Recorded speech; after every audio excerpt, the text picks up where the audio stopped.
Content de vous retrouver avec Tia. Vous êtes toujours là, nous sommes encore là. Donc nous n'avons pas bougé. C'est parce que nous avons un 8e et dernier message à vous partager pour cette semaine de prière de la jeunesse. N'est-ce pas, Tia? Nous voulons juste vous saluer pour vous dire que c'est important pour nous de continuer à conjuguer ce verbe aimer. Le thème de notre semaine, aimer, est un verbe. Et aujourd'hui, avec Tia, nous allons traiter le sujet suivant. Aimer, c'est attendre. Et nous pouvons comprendre cette idée en lisant aussi 2 Timothée chapitre 4, versets 6 et 7. On nous raconte que l'écrivain et prédicateur Max Lucado a partagé une histoire émouvante qui s'est produite après le tremblement de terre qui a secoué l'Arménie en 1989. Pour ceux qui ne savent pas où se trouve l'Arménie, allez sur Google simplement et cherchez. Sinon, vous regardez la carte de l'Europe, il y a l'Europe de l'Ouest, oui, et puis quand vous allez vers l'Est, l'Arménie se trouve un petit peu en bas par rapport aux pays du Balkan, comme la Serbie, le Kosovo, etc., etc. Avant de descendre il y a la Macédoine, pas loin, et après on arrive vers la Turquie. Peut-être la Turquie, vous connaissez mieux. Bon, ce tremblement de terre avait fait beaucoup de bruit dans le monde entier parce qu'il y avait de grosses catastrophes et il y a eu aussi beaucoup d'efforts de solidarité. Mais en 4 minutes seulement, il nous est dit que ce tremblement de terre a détruit presque toute la nation et tué environ 30 000 personnes. C'est beaucoup ça, 30 000 personnes en 4 minutes. Heureusement que ça s'est arrêté là, au bout de 4 minutes. Quelques instants après le tremblement de terre meurtrier, un père a couru à l'école pour sauver son jeune fils. À son arrivée, il a vu le bâtiment de l'école en ruine.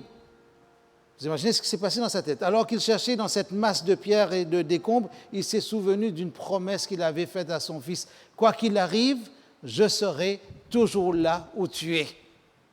Quelle belle promesse, tiens, n'est-ce pas? Poussé par cette promesse, ou on pourrait dire motivé par cette promesse, il a trouvé l'endroit où se trouvait la classe de son fils et a commencé à enlever les débris.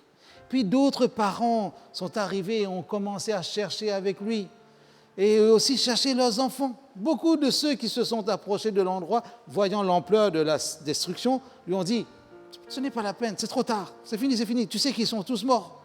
On ne peut rien faire. » Un policier lui a même conseillé d'arrêter les recherches. Mais l'histoire dit que le père n'a pas abandonné. Le père n'a pas abandonné. 8 heures ont passé, puis 16, puis 22, et enfin 36. Il a cherché et cherché. Ses mains étaient brisées, meurtries, ses forces étaient épuisées, mais il refusait d'abandonner. Il ne lâchait rien. Enfin, après 38 heures d'angoisse, il a retiré un grand morceau de mur et a entendu la voix de son fils. Il a crié « Armand, Armand !» Et une voix lui a répondu « Papa, je suis là !» Alors le garçon a prononcé ces mots précieux. « J'ai dit aux autres enfants de ne pas s'inquiéter, que si tu étais vivant, tu viendrais me sauver. Et en me sauvant, il serait aussi sauvé, car tu m'as promis que quoi qu'il arrive, tu serais toujours avec moi. » Extraordinaire. Chers jeunes, garçons et filles, la même promesse que ce père a faite à son fils a été faite par Jésus. Il a dit « Je reviendrai et je vous prendrai avec moi. » De cette façon, vous serez vous aussi là où je suis. La seconde venue de Jésus est l'espérance bénie du croyant. Et laissez-moi vous dire que l'Ancien et le Nouveau Testament sont pleins de promesses de la seconde venue de Christ. Par exemple, il y a 1845 références à celle-ci dans l'Ancien Testament et un total de 17 livres lui donnent une place importante. Jean 14 au verset 3, Tite 2 au verset 13 et 14. Or, sur les 260 chapitres du Nouveau Testament, il y a 318 références au second avènement de Jésus, à la seconde venue, soit un verset sur 30. 23 des 27 livres du Nouveau Testament font référence à ce grand événement. Et pour chaque prophétie sur la première venue du Christ, il y en a 8 sur la seconde venue. Extraordinaire, hein, comme conte. Nous avons besoin d'entendre cela pour dire l'importance que le Nouveau Testament accorde à la seconde venue de Jésus. Donc, si le Nouveau Testament accorde autant d'importance, c'est pour que notre attention aussi y soit portée. La seconde venue sera le retour de Jésus, du Christ, pour accomplir toutes les prophéties qui restent, comme un élément, un événement déclencheur, pour vraiment, comme on dit familièrement, boucler la boucle des prophéties. Et ça, c'est important. Lors de sa première venue, Jésus était le serviteur souffrant, humble. À sa seconde venue, Jésus sera le roi conquérant, majestueux, le vainqueur, le big boss. Le big boss. Lors de sa première venue, Jésus est arrivé dans des circonstances humbles, très modestes. À sa seconde venue, Jésus reviendra comme un commandant en chef avec toutes ses armées autour de lui, avec puissance et gloire extraordinaire. Oh là là, je ne sais pas comment ce sera, mais ce sera fort. Au fil des siècles, les chrétiens ont attendu avec impatience la réalisation de la promesse du retour de Jésus dans la gloire et la majesté. L'un de ces fidèles qui attendait le retour du Seigneur pour son époque était le grand apôtre Paul. Étant presque à la fin de sa vie et de son ministère, ce grand serviteur de Dieu a écrit : pour moi, voici le moment où ma vie va être offerte à Dieu comme un sacrifice. Je vais bientôt mourir. J'ai combattu le beau combat. J'ai fini ma course. J'ai gardé la foi. Et maintenant, le prix de la victoire m'attend. C'est la juste récompense que le Seigneur, le juste juge, va me donner le jour du jugement. Il me la donnera à moi, mais il la donnera aussi à tous ceux qui attendent avec amour le moment où il apparaîtra. 2 Timothée 4, au verset 6 à 8. Ce que Thia vient de rappeler par rapport à la déclaration de Paul doit animer aussi notre réflexion. Paul attendait avec amour, passion, patience ou impatience, je ne sais pas, la seconde venue du Seigneur. Dès le début de sa vie chrétienne, lorsque Jésus l'a rencontré sur le chemin de Damas, quand il a fait cette grande, merveilleuse expérience, une rencontre, on va dire, personnelle avec le Christ, ce grand homme de Dieu a vécu dans une attente constante. Depuis qu'il a rencontré Jésus, comme s'il s'est mis dans l'attente, Jésus va revenir. Tous les jours étaient pour lui une journée d'attente. Son assurance était telle qu'il écrivit un jour ceci aux croyants de Thessalonique. Je te laisse dire ça, Thia. Frères et sœurs, nous voulons vous faire connaître la vérité au sujet des morts. Ainsi, vous ne serez pas tristes comme les autres qui n'ont aucune espérance. Nous croyons que Jésus est mort et qu'il s'est relevé de la mort. Donc, de la même façon, ceux qui sont morts avec Jésus en croyant en lui, Dieu les réunira à Jésus. Oui, voici ce que nous disons, d'après une parole du Seigneur. Nous, qui serons encore vivants, quand le Seigneur viendra, nous ne passerons pas avant ceux qui sont morts. On entendra un signal, la voix du chef des anges, le son de la trompette de Dieu. Alors, le Seigneur lui-même descendra du ciel. Ceux qui sont morts en croyant au Christ se relèveront de la mort les premiers.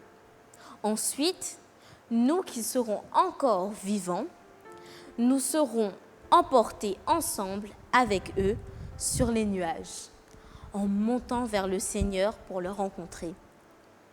Et aussi, nous serons avec le Seigneur pour toujours. Alors, encore encouragez-vous les uns les autres avec ces paroles. 1 Thessaloniciens 4 au verset 13 à 18. Moi, en tout cas, je suis encouragé par ce que tu viens de lire, tiens. C'est-à-dire, je comprends que ceux qui ont une espérance dans le retour de Jésus, ils ont un regard différent sur la vie. Aller à l'école, faire des examens, mais savoir que Jésus revient. C'est un peu ça que Paul est en train de dire. Vivez dans l'attente du retour de Jésus. Avez-vous remarqué l'assurance de Paul quant au retour du Seigneur, quand il dit, comme tu l'as rappelé, nous les vivants. C'est-à-dire pour lui, Jésus allait revenir de son vivant. J'ai envie de le dire, je veux le dire, moi aussi, de mon vivant, je veux que le Christ revienne. C'est le rêve de toutes les générations de croyants. Mon père aussi pensait comme ça, et tous ceux qui nous ont précédés. Et nous, dans notre siècle, en 2023, nous sommes bien en 2023, mais nous disons la même chose. Jésus revient. Chers jeunes, notez bien cela quelque part dans votre esprit. Je ne vous demande pas de le noter dans chaque jour de votre agenda. Comme vous notez dans votre cahier de texte, il y a des devoirs à faire, etc. Mais pensez à Paul. Il croyait que le Christ viendrait alors que lui, Paul, allait être encore en vie. C'est pourquoi il dit, nous qui serons encore vivants ou encore debout quand le Seigneur viendra. Cependant, le temps passa et l'apôtre continua à prêcher et à travailler sans relâche pour la cause de l'Évangile. Le passage du temps n'a pas diminué sa confiance dans la venue du Seigneur. En une autre occasion, il écrivit la chose suivante, qui se trouve dans 1 Corinthiens chapitre 15, versets 51 et 52. Maintenant, je vais vous dire une chose mystérieuse. Nous ne mourrons pas tous, mais tous nous serons transformés. Il le dit par rapport à sa foi d'être encore vivant quand le Seigneur va aller revenir. Cela se fera très vite. En un clin d'œil, en un claquement de doigts, on a envie de dire, quand la trompette sonnera, tu as parlé de trompette tout à l'heure, sonnera le dernier jour. Oui, la trompette sonnera. Je ne sais pas si vous aimez les trompettes ou quel que soit votre instrument de musique préféré, mais le son de la trompette est annoncé parce que c'est un instrument dont l'usage était fait dans l'Ancien Testament déjà pour des rassemblements, pour la guerre, pour convoquer le peuple. Alors les morts se réveilleront pour une vie qui ne finit pas, ce qu'on appelle la vie éternelle. Et nous serons transformés, dit Paul. Notez bien cela. Je vous ai dit en Corinthiens chapitre 15, verset 51 et suivant. C'est très bien. Le passage des années n'a pas découragé l'apôtre Paul.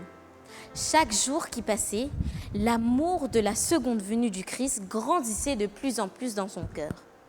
Son espoir ne faiblissait pas avec le temps, mais se renforçait. Arrivé à la fin de ses jours, alors que sa mort était imminente à cause de la persécution, il a dit avec courage et foi, « J'ai combattu le bon combat, j'ai fini ma course, j'ai gardé la foi, et maintenant le prix de la victoire m'attend. C'est la juste récompense que le Seigneur, le juste juge, va me donner le jour du jugement. Il me la donnera à moi, mais il la donnera aussi à tous ceux qui attendent avec amour le moment où il apparaîtra. 2 Timothée 4 au verset 7 et 8. Pour conclure, qu'allons-nous dire? Nous allons conclure bientôt ce sermon et en même temps la semaine de prière. Pourquoi la foi de l'apôtre Paul concernant la seconde venue du Christ s'est-elle renforcée au fil des années? Parce qu'il aimait et attendait avec impatience. Parfois je dis avec impatience, mais j'ai l'impression qu'il faut aussi de la patience, la seconde venue du Seigneur. Il attendait. On a dit aimer, c'est attendre, n'est-ce pas? Qu'est-ce que tu veux dire aux jeunes encore? Chers jeunes, celui qui aime attend. Aimer le Seigneur, c'est attendre fidèlement son retour dans la gloire et la majesté. Aujourd'hui, je vous invite à attendre avec amour la venue du Seigneur. Je vous invite à demander à Dieu de vous préparer pour le jour où Jésus se manifestera sur les nuées des cieux. On raconte un peu l'histoire ou l'attitude d'un milliardaire, Bennett, de son nom, qui avait une manière de vivre. Un milliardaire n'a pas qu'une maison, n'a pas qu'une voiture. Peut-être qu'il ne sait même pas ou ne sait plus combien de voitures il a. Mais comme si la leçon que nous pouvons tirer est la suivante. ce monsieur très riche, on a raconté un peu son histoire, James Gordon Bennett. En 1835, il a fondé un célèbre journal, en tout cas qui est devenu célèbre, The New York Herald. Il possédait 2 appartements luxueux à Paris, nous dit-on, plus un domaine dans une autre partie de la France et un yacht amarré en Europe quelque part. On ne donne pas tous les détails, parce que les milliardaires, il ne faut pas qu'on sache trop où ils ont gardé leur richesse, au cas où ça fasse des tentations. Il avait également 3 maisons aux États-Unis, bien qu'il n'avait pas vécu dans ce pays depuis plus de 10 ans. Mais les domestiques de chacune de ces maisons, imaginez bien, visualisez la scène, chers jeunes, les domestiques, ces employés de maison, ils s'occupaient de chaque maison tous les jours, comme si le propriétaire allait venir en fin de journée. Peu importe où la maison se trouvait, on ne peut vivre que dans une maison à la fois. Mais partout, aux États-Unis ou comme en Europe, c'était la même chose, se préparer à l'arrivée inattendue de Bennett, leur patron. Un écrivain a dit la chose suivante: chaque maison avait tout le personnel nécessaire, prêt à servir Bennett le jour où il arriverait ou franchirait la porte d'entrée sans prévenir.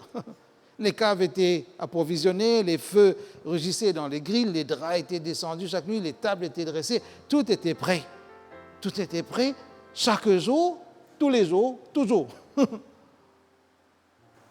C'est ainsi que nous devons vivre, attendre et veiller, car à tout moment, notre Seigneur Jésus-Christ reviendra dans les nuées des cieux avec puissance et gloire.